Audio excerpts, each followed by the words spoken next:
नहीं चाहते हैं कि जनता का विकास हो, सबको हिंदू मुस्लिम करा दो।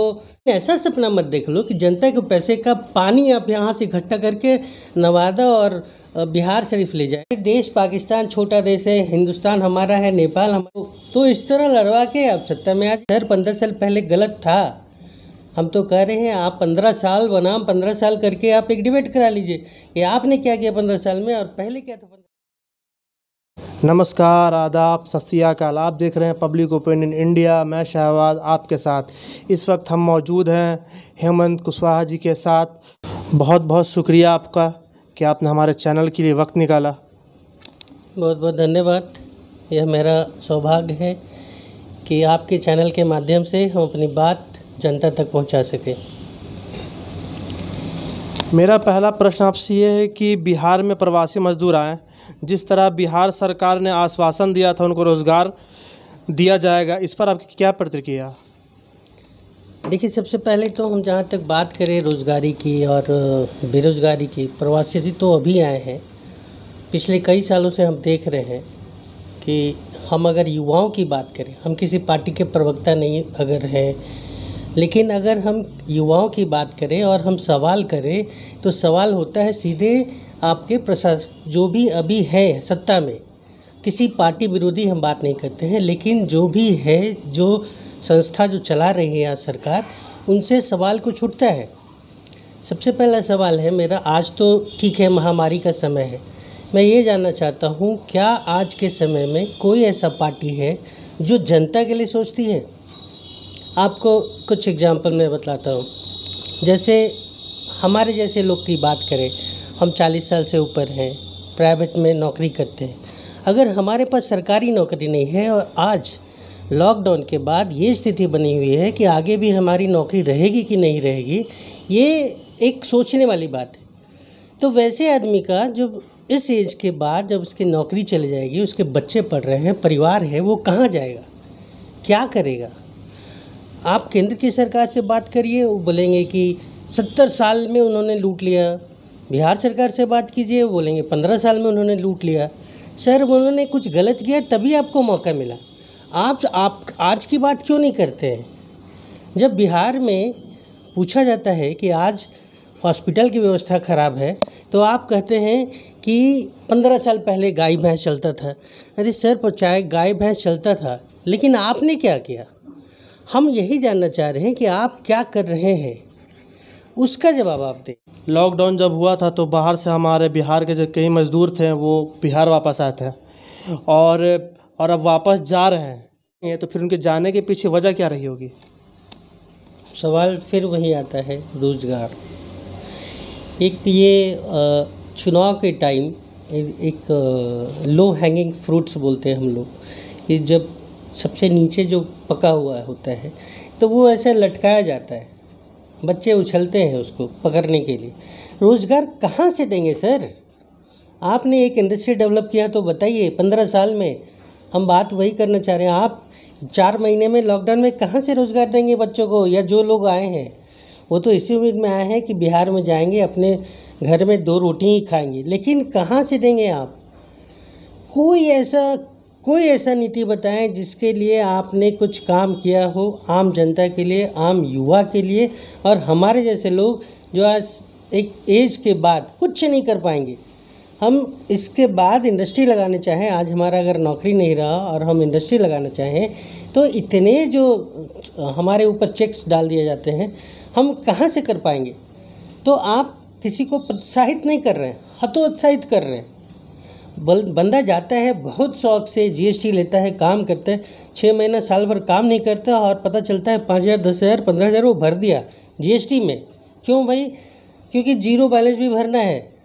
बड़ा आराम से आप बोल देते हैं, कह रहे हम तो ऑनलाइन बोल दिए। ऑनलाइन भरने वाले कितने लोग हैं सर?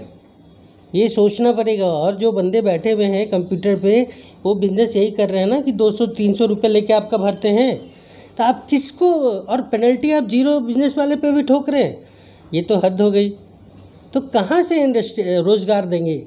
तो माननीय मुख्यमंत्री जी, ये आग्रह है और मेरा सबसे आग्रह है कि आप कम से कम 5 साल में 3 साल आप जनता के लिए काम कीजिए, 2 साल आप कमाइए, आपको छूट है, ऐसे भी आप कमाते हैं। सच्चाई यही है। बाकी मैं किसी पार्टी के लिए नहीं और किसी पार्टी विशेष के लिए नहीं बोल रहा हूँ, लेकिन आप जो भी हैं सत्ता में, सवाल उन्हीं से पूछा जाएगा। आप 70 साल पहले क्या थे वो भूल जाइए, 8 साल में आपने क्या किया उसका जवाब दीजिए। 15 साल पहले क्या था आप भूल जाइए, 15 साल में आपने क्या किया उसका जवाब दीजिए। पुराना सरकार आ जाएगा, जंगल राज आ जाएगा, आपने किया क्या फिर? ये एक सवाल है और ये सवाल व्यवस्था से उठती है, किसी पार्टी विशेष या किसी राजनीतिक मुद्दा से नहीं। हम अपने आने वाले 5 साल का अगर सोचते हैं, नए जो लोग थे, रोज़गार आपने बंद कर दिया, सरकारी कंपनियां बंद हो गई, जो आज सरकारी नौकरी में नहीं है प्राइवेट में है, उसका भविष्य क्या होगा? उसकी मन की बात, उनकी मन की व्यथा कौन सुनेगा? आज डिजिटल युग में हमारे प्रधानमंत्री जी आते हैं और एक तरफा बोलकर चले जाते हैं मन की बात, तो कोई तो सुनने वाला चाहिए। और जहाँ कोई भी सवाल उठाता है आप सीधे बोल देते हैं पाकिस्तान में दिखाया जाता है इनका न्यूज़। अरे भैया, हम किसी पे नहीं क्वेश्चन करते हैं, लेकिन सवाल तो उठेंगे ना कि देश सुरक्षित हाथों में है, किसी ने आके आपको पीछे से गोली मार दिया, कोई बात नहीं, लेकिन किसने मारा? अगर ये आप 5 साल भी नहीं बतला पाते हैं, 5 साल बाद भी, तो ये व्यवस्था की और प्रशासन की नाकामी है। आपको इसका जवाब दे ही लेना पड़ेगा। नीतीश सरकार हो गई या फिर केंद्र सरकार हो गई या फिर डबल इंजन सरकार, जो बोला जाए सरकार को, तो क्या ये रोज़गार देने में पूरी तरह से विफल रही है? मुझे जो है और आज की परिस्थिति है, मुझे तो जो हाल है कि आने वाले दिनों में हमारे जैसे युवा जो 40 साल से ऊपर के हैं, आज जिनका सरकारी नौकरी नहीं है, अच्छे बच्चे को अच्छे स्कूल में पढ़ाने की उनकी जो काबिलियत के अनुसार कर रहे हैं, लेकिन ये नौकरी जाने वाली है, सरकारी नौकरी बची नहीं, प्राइवेट नौकरी। आने वाले भविष्य बच्चों का तो वो खुद जान ले क्या होने वाला है, लेकिन हम लोग क्या करेंगे? आपको बताया कि जीएसटी लेना पड़ता है और जीएसटी भरना पड़ता है, इसमें क्यों सरकार ऐसे कर रही है? साल में आप एक बार लीजिए। अब बिहार सरकार की बात करिए, अब जैसे ही कुछ कार्य चाहिएगा कि हम फैक्ट्री लगाए, ये लगाए, इतने सारे अप्रूवल लेने पड़ते हैं आपको। अरे सर, पहले आप इंडस्ट्री सेटअप करने दीजिए, उसको कमाने दीजिए, 6 महीने का टाइम दीजिए और फिर बोलिए कि अप्रूवल लेके आओ। तो सोच कोई नहीं रहा है जनता का, सब अपना सोचते हैं और अपना बात करते हैं। मैं बार बार कह रहा हूँ, मैं किसी राजनीतिक दल का प्रवक्ता नहीं हूँ, लेकिन एक आम इंसान, एक आम आदमी जो आने वाले अपने अगले 5 साल के बाद जो भविष्य देख रहा है, उसका दर्द मैं बता रहा हूँ कि क्या होने जा रहा है। आप जब तक नहीं सुधरेंगे, हम आप नहीं सुधरेंगे, हम जब तक किसी पार्टी विशेष या किसी व्यक्ति विशेष को वोट देते रहेंगे, हमारा कभी कल्याण नहीं हो सकता। सरकारी नौकरियों का जिस तरीके से प्राइवेटाइजेशन हो रहा है दिन पर दिन, इसके बारे में आपकी क्या राय है? मैं तो वही बता रहा हूँ, सरकारी नौकरी तो रही नहीं, जिनको मिल गया समझ लीजिए कि चांदी है उनका। लेकिन हम यूपीएससी का बात करें, आप 1700-1500 वैकेंसी निकालते हैं, कितने लोग उसमें अप्लाई करते हैं? आपने देखा है कभी रेशियो? 5 लाख आदमी जब देते हैं तो उसमें 1600-1700 को बहाली आप देते हैं। बाकी बंदे, अब 5 लाख में आप कंपेयर करें, जिन्होंने पीटी क्वालिफाई किया, क्या उनमें टैलेंट नहीं है? जिन्होंने मेंस क्वालिफाई किया, क्या उनमें टैलेंट नहीं है? तो आखिर सरकार उसके लिए क्या कर रही है, क्यों नहीं सोचती है? हम केंद्र की बात ना करें, हम बिहार की बात करें। पहले हर एक साल बीपीएससी होता था, अब तो हर एक साल बीपीएससी का एग्ज़ाम भी नहीं होता है। आपके पैसे नहीं हैं देने के लिए, तो क्यों नहीं वो करते हैं आपके पास? अभी जैसे मुख्यमंत्री जी का एक ड्रीम प्रोजेक्ट है, ड्रीम देखना अच्छी बात है, हम भी देखते हैं, आप भी देखते हैं। अब्दुल कलाम जी हमारे महान साइंटिस्ट, पूर्व राष्ट्रपति, कहते थे सपना देखो तभी पूरा होगा। लेकिन ऐसा सपना मत देख लो कि जनता के पैसे का पानी आप यहाँ से इकट्ठा करके नवादा और बिहार शरीफ ले जाए, जो मिनरल्स वाटर से भी जहाँ वहाँ महंगा पड़ेगा। तो ऐसे प्रोजेक्ट ना देखें, ये आप उसके बजाय एक इंडस्ट्री लगा लीजिए। मैं आपको एक एग्जांपल देता हूँ, आप आरा से लेके और मोकामा तक चले जाइए, 6 ब्रिज है गंगा पार करने के लिए, 2-4 और लाइन में है। क्यों? 2-2 हज़ार करोड़ का जो आप लगा रहे हैं, 1-2 फैक्ट्री लगा लीजिए। फैक्ट्री भी वही जो आपके पहले थे, जैसे शुगर मिल थे पहले बिहार में, एक मिल्टन का टॉफ़ी का फैक्ट्री था छपरा में, अशोक पेपर मिल था, आप उसको तो डेवलप कर लीजिए ना। तो संख्या आप जैसे 550 करोड़ रुपए लगा के एक पटना म्यूज़ियम बनाया, एक आप इंडस्ट्री बना देते, कितने लोग उससे जुड़ते।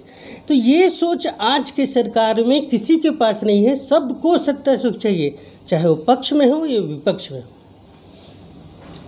जिस तरीके से प्राइवेट नौकरियां से भी छटनी, प्राइवेट कंपनी भी जो बंद हो रही है, और देख सर्वे के अनुसार देश में 10 करोड़ लोगों से रोज़गार जो लॉकडाउन हुआ था इसमें छिन गया था, और कई लोगों की प्राइवेट नौकरियां भी जा चुकी है, छिन रही है। तो इसके बारे में आपकी क्या राय है? सर, मैं वही बात पहले भी आपसे बताया कि जो हाल है, नौकरी भी जाने वाली है, और आने वाले दिनों में आप अगर सोचें तो दिल सिहर जाता है कि क्या होने वाला है। कोई विज़न नहीं है देश का। आपको मंदिर ज़रूरत नहीं है अभी, आपको ज़रूरत है एक इंडस्ट्री लगाएं, अस्पताल लगाएं, शिक्षा का व्यवस्था करें। लेकिन सरकार जो है, चूँकि हम लोग मूर्ख हैं, हम बस भावनाओं में बह जाते हैं। अरे देश पाकिस्तान छोटा देश है, हिंदुस्तान हमारा है, नेपाल हमारा, अपना देश से प्यार है, पाकिस्तान को अपने देश से प्यार है। वो क्यों हमारे इलेक्शन के टाइम में आक्रमण करने लगता है? जब भी बात होगा आप देखेंगे कि पाकिस्तान ने अटैक करने वाला है, वहाँ ये है, वहाँ ये है। अरे भाई, हमें समझना चाहिए, आम जनता को समझना चाहिए, किसी को कोई लेना देना नहीं है। सब अपने आप में आजकल व्यस्त है, अपना ज़िंदगी और रोजी रोटी चलाने में व्यस्त है। तो ये बातें लोगों के दिमाग से निकल आए, तभी सरकार जनता के लिए कुछ सोचेगी, नहीं तो बस और केवल अपने लिए सोच रही है। हमारे जैसे लोग सब कुछ करके कुछ नहीं कर पाएंगे, क्योंकि हम किसी का मर्डर नहीं कर सकते, हम किसी को सप्लाई नहीं कर सकते, पैसा नहीं दे सकते, तलवा नहीं चाट सकते। तो हम जैसे लोग को कोई नहीं पूछेगा। किसी दूसरे राज्यों में नौकरी के लिए वहाँ का होना या डोमिसाइल होना अनिवार्य है क्या? बिहार में भी ऐसा लागू कर देना चाहिए? शायद बिहार में नौकरी रहेगी तब ये लागू हो। सवाल तो ये है कि नौकरी है कितना। आपके पास एक इंडस्ट्री आपने लेगा। मैंने बताया आपको कि पहले आते थे NRI, आप बुलाए, आप बोलते थे इन्वेस्ट करो, तो आप खुद डर दिखाते थे कि यहाँ सिक्योरिटी नहीं है, बिजली नहीं है। आज आपके पास सब कुछ है, आप कहते हैं सुशासन की सरकार है, फिर क्यों नहीं कोई इंडस्ट्री आ रही है? कहीं ना कहीं आपके अप्रोच में, आपके सोच में कोई कमी है। आप नहीं चाहते हैं कि जनता का विकास हो। सबको हिंदू मुस्लिम करा दो, सिख क्रिश्चियन करा दो, तो इस तरह लड़वा के आप सत्ता में आ जाइएगा, डर दिखा के कि 15 साल पहले ये था। अरे सर, 15 साल पहले गलत था। हम तो कह रहे हैं आप 15 साल बनाम 15 साल करके आप एक डिबेट करा लीजिए कि आपने क्या किया 15 साल में और पहले क्या था 15 साल में। कहीं कहीं पे आप जाएंगे तो रेल फैक्ट्री, आयुष फैक्ट्री, बहुत सा चीज़ ऐसा लगा जो 15 साल में लगा। आप क्या किए अभी तक? तो सवाल उठेगा, और सवाल का जवाब हमें और आपको देना ही पड़ेगा, वो भी सोच समझकर चुनाव के टाइम।